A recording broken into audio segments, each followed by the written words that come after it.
रहनुमा नून लीग ख्वाजा साद रफीक ने कहा है कि बड़ा कड़वा सच है कि पाकिस्तान की सियासी जमातें शाही सल्तनतों में तब्दील हो चुकी हैं। ये बीमारी पाकिस्तान की तमाम सियासी जमातों को लाहक है कि इनमें अमली जमहूरियत का फुकदान है। उन्होंने कहा कि नून लीग समेत किसी जमात ने खुद को मुनज़्ज़म नहीं किया। इसी बिना पर लोग वोट तो करोड़ों दे देते हैं लेकिन पार्टी की कॉल पर सड़कों पर नहीं आते। उनका कहना था कि निज़ाम को जिसने ठीक करने की कोशिश की वो भारतीय एजेंट करार पाया।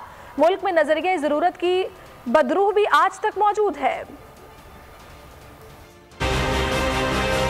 अगर पीपल्स पार्टी और मुस्लिम लीग जो दरिया के दो पार्ट हैं, मिलते भी नहीं हैं, जुदा भी नहीं होते, अलग अलग सियासी जमातें हैं, अपना अपना फलसफा है, लेकिन जब इस मुल्क में पॉलिटिकल स्ट्रगल शुरू होती है तो हमें इकट्ठे होना पड़ता है। ये सियासी बरादरी को इकट्ठे होना पड़ता है। इमरान खान साहब, आप इस सियासी बरादरी के मेंबर ही नहीं बने, आपने तो किसी से हाथ ही नहीं मिलाया। ये हुकूमत अच्छी है, अब ये अच्छी नहीं है, अब इसको गिरा दो, अब उसको ले आओ। ये टोटकों से और टोटों से हुकूमत नहीं चलनी। और हमें ये भी सोचना चाहिए कि हम सब ने मरना है और इस उम्र में तो वैसे ही कब्र ज्यादा याद आने लगती है। हम सबको अपनी कब्र भी याद रखनी चाहिए। और ये जो वोटों की खरीदो फरोख्त का धंधा फिर शुरू किया गया है, इसको भी वापस करें, इसे दफन करें।